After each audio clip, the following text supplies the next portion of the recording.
আজকে আমি তোমাদের সাথে একটি এগ কারি রেসিপি শেয়ার করব। এটা খাওয়ার পর বাড়ির সবার এত বেশি পছন্দ হয়েছে যে ডিম রান্না করলে এখন এভাবেই রান্না করে খাওয়াতে হবে।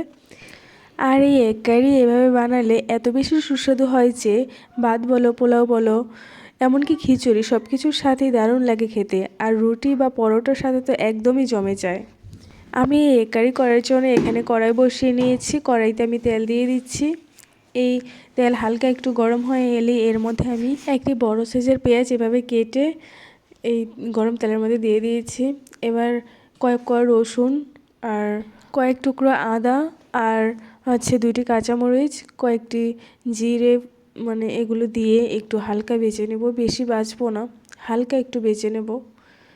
এই যে যখন এরকম একটু ভাজা হয়ে যাবে, এই যে এই পেঁয়াজটা ভাজাটা ঠিক এমন হবে, বেশি লাল লাল করে ভাজার কোনো প্রয়োজন নেই, এভাবে ভাজলেই হবে। এখন এগুলো উঠিয়ে নিয়েছি। উঠিয়ে এগুলোর সাথে ধনেপাতা অ্যাড করে এগুলো আমি বেটে নেব, মানে ব্লেন্ডার করে নেব আর কি। ডিমের এই রেসিপিটি করার জন্য আমি এখানে 4টে ডিম নিয়েছি।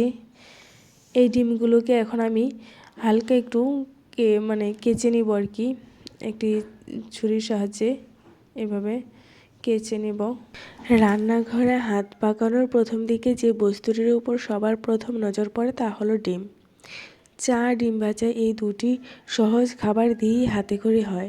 হাতেখড়ির পর প্রথম হাত পাকানো যে রান্নার মাধ্যমে হয় তা হলো ডিমের ঝোল। ডিমের ঝোল আর ভাত রাঁধতে শেখা মানেই পাশ মার্ক পেয়ে যাওয়া। ডিম এমন এক খাবার যা সকলেরই খুব পছন্দের। বাড়িতে ডিম থাকলে সহজেই বানিয়ে নেওয়া যায় একাধিক খাবার। অতি ব্যস্ততার দিনেও যেমন সহজে ডিম ভাত বানিয়ে ফেলা যায়, তেমনি বাড়ির পিকনিকে এখনও অনেকে মাংসের পরিবর্তে এগ কারি রাখেন। আর তাই আজ আপনাদের জন্য রইল খুব সহজেই এবং সুস্বাদু এগ কারি রেসিপি। এই ডিমগুলোকে আমি এখন ভেজে নেব। ডিমগুলোকে ভাজার জন্য আমি গরম তেলের মধ্যে লবণ আর হলুদ দিয়েছি। মানে ডিমগুলোকে আগে থেকে মাখানোর কোনো প্রয়োজন নেই। তেলের মধ্যে লবণ আর হলুদ দিলে এগুলো এমনিতেই অনেক সুন্দর একটা কালার চলে আসে। এই যে যখন এমন সুন্দর ভাজা হয়ে যাবে, বেশি বেশি ভাজিনি আমি, এমন যখন একটা কালার চলে আসবে তখন আমি ডিমগুলো উঠিয়ে নিব।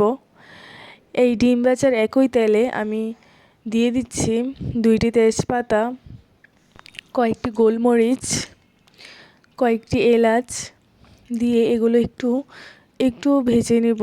যখন সুন্দর একটি গন্ধ বেরিয়ে আসবে তখন আমি এর মধ্যে যেগুলো তখন ব্লেন্ডার করেছিলাম সেগুলো আমি এখন দিয়ে দিচ্ছি। দিয়ে ব্লেন্ডারটা ধুয়ে আমি আরেকটু জল দিয়ে দিচ্ছি। এগুলো আমি ভালো করে কষিয়ে নিব। তো এর মধ্যে আমি দিয়ে দিচ্ছি এখন হলুদ, লবণ আর হলুদ দিয়ে দিলাম। আর দিয়ে দিচ্ছি মরিচের গুঁড়া। এগুলো দিয়ে আমি ভালো করে মশলাটি কষিয়ে নেব। তো উপরে তেল ওঠে না আসা পর্যন্ত আমি মশলাটি কষাবো। তো 2 মিনিট পর আমি এই যে মশলাটি কষানো হয়ে গিয়েছে, যখন উপরে এমন তেল বেশি আসবে তখন আমি এর মধ্যে ফ্যাটানো টক দই দিয়ে দিলাম। তো এই টক দইটা দিয়ে আমি আর একটু এই মশলাটি কষিয়ে নেব। ডিমের এই রেসিপিটি আপনারা অবশ্যই বাসায় ট্রাই করে দেখবেন। পোলাও কিংবা গরম ভাতের সাথে খেতে কিন্তু অনেক মজার লাগে, অথবা রুটি বা পরোটার সাথেও কিন্তু খেতে বেশ লাগে। আপনারা এটি ট্রাই করতে পারেন। আর আমার এই ডিমের এই রেসিপিটি যদি ভালো লেগে থাকে তাহলে অবশ্যই একটি লাইক করে দিবেন। এই যে আমার এই মশলাটি কষানো হয়ে গিয়েছে, আর আমি এর মধ্যে দিয়ে দিচ্ছি এখন একটু জল। বেশি জল দিচ্ছি না, কারণ এই রান্নাটি একটু মাখা মাখা টাইপের হবে। তো আমি এগুলো যখন এই মশলাটি যখন ফুটে আসবে জলটা দেওয়ার পরে, তখন আমি ডিমগুলো এর মধ্যে দিয়ে দিচ্ছি।